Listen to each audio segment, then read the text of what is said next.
Facebook removes disinformation network linked to Iran's state media.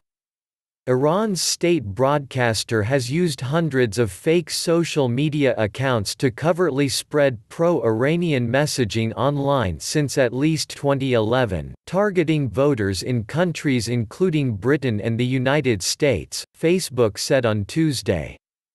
In a monthly report of accounts suspended for so-called coordinated inauthentic behavior, Facebook said it had removed 8 networks in recent weeks, including one with links to the Islamic Republic of Iran Broadcasting Corporation (IRIB).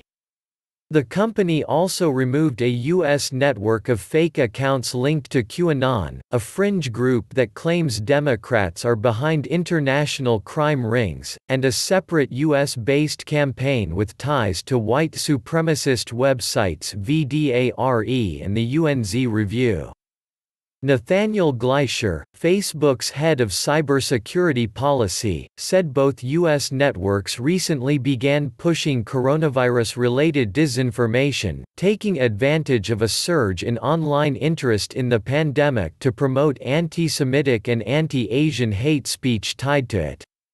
We've seen people behind these campaigns opportunistically leverage coronavirus-related topics to build an audience and drive people to their pages or off-platform sites, he said.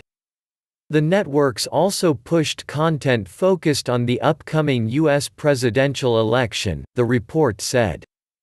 Gleicher said the IRIB network had substantial connections to previously identified Iranian disinformation campaigns, but it was too early to say whether it was directly responsible for those operations.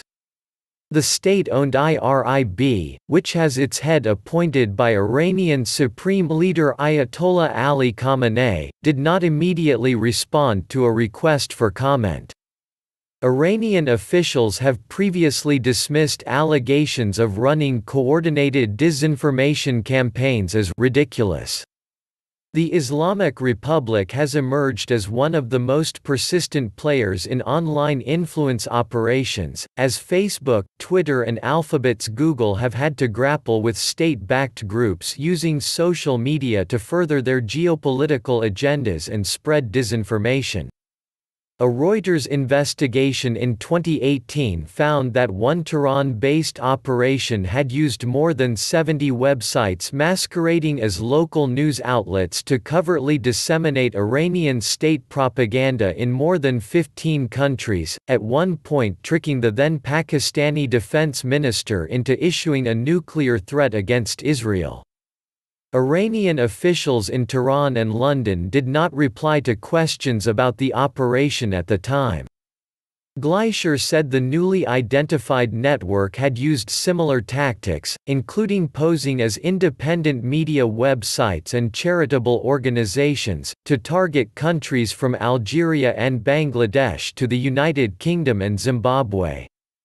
The network used more than 500 accounts on Facebook and its photo-sharing site, Instagram, to spread messages that often focused on local conflicts or criticism of U.S. actions in the region, he said. In general, these were narratives that are aligned with Iranian geopolitical interests. Researchers at social media analytics firm Graphica, who reviewed the IRIB-linked accounts before they were suspended by Facebook, said some of the earliest identified activity dated back to 2012 and targeted the U.S. Republican Party primaries. 2 years later, other accounts in the network used a handful of fake personas, memes and cartoons to support Scotland's referendum bid to break away from the United Kingdom, they said. Graphica's head of investigations, Ben Nimmo, said those attempts were short-lived but show that Iran was experimenting with online election meddling years before alleged Russian attempts to sway the 2016 U.S. presidential vote. Moscow has repeatedly denied the accusations. The Iranian experiment was relatively tiny and didn't last long or have any noticeable impact. What's interesting is how early they started, he said.